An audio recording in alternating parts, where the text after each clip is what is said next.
आप सोचें जहाज़ आपके उड़ रहे हैं और वो डिपेंडेंट है ऑपरेटिंग सिस्टम्स पे, या वो टावर्स आपके डिपेंडेंट है ऑपरेटिंग सिस्टम पे, या आपके पास तो इवन वारफेयर की टेक्नोलॉजी है वो ऑपरेटिंग सिस्टम्स पे समहाउ डिपेंडेंट है।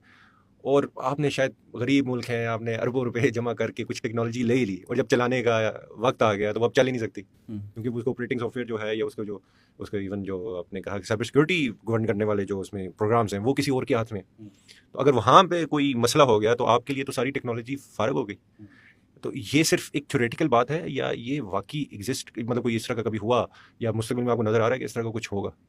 इससे पहले कि मैं इस जवाब पे आऊँ, पहले तो ये बात कि मैंने तो ये ऑब्जर्व किया है कि जितनी भी थ्योरेटिकल बातें होती हैं वो अगर हम थोड़ा सा सब्र करें तो वो एम्पिरिकली प्रूव भी हो जाती हैं आगे जाके ना। तो पहले तो ये थ्योरेटिकल बात लगती थी, लेकिन अभी 2 महीने पहले जो हुआ है उसके बाद तो नहीं लगती। ग्लोबल आईटी आउटेज हुआ था। उसमें ये है कि ग्लोबल आईटी आउटेज हुआ, उसने माइक्रोसॉफ्ट की विंडोज़ जो ऑपरेटिंग सिस्टम है उसको अफेक्ट किया।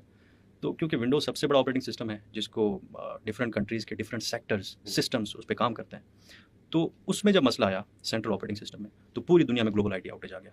80 million devices were affected, computers, smartphones, devices 80 million across the world. Aviation, health care, economies, बहुत बड़ा लॉस हुआ।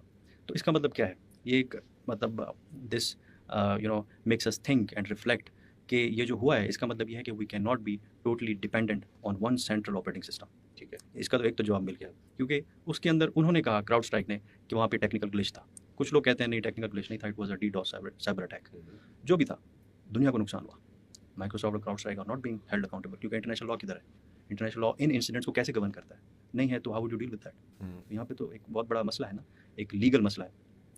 तो ग्लोबल आईटी आउटेज में जो लीस्ट अफेक्टेड थे वो 2 कंट्रीज बहुत ज़्यादा लीस्ट अफेक्टेड थे, एक चाइना और दूसरा रशिया, क्योंकि उनका इंडिजिनस ऑपरेटिंग सिस्टम है, उनका अपना ऑपरेटिंग सिस्टम है। तो ग्लोबल साउथ में इन सिस्टम्स को प्रमोट किया जाए और ऑपरेटिंग सिस्टम्स को इंडिजनाइज किया जाए, उसके वाले से रिसर्च एंड डेवलपमेंट हो, रिसोर्स एलोकेशन हो, ताकि हम डिजिटली कुछ ना कुछ सॉवरन हो, इतने ज़्यादा डिपेंडेंट ना हो किसी और की टेक्नोलॉजी के ऊपर। अब आगे चलते हैं।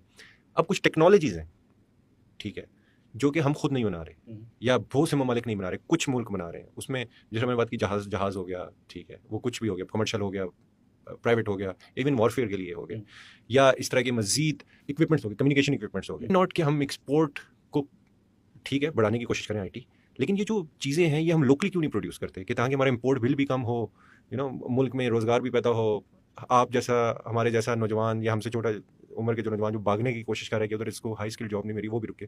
पहले तो एक बहुत बड़ा जो चैलेंज है वो ये है कि ग्लोबल चैलेंज की तो हमने बात की, डिजिटल कॉलोनियलिज्म। तो we can't blame everything on external factors, ये भी एक फैक्ट है कि बस वो है तो हम तो कुछ भी नहीं कर सकते।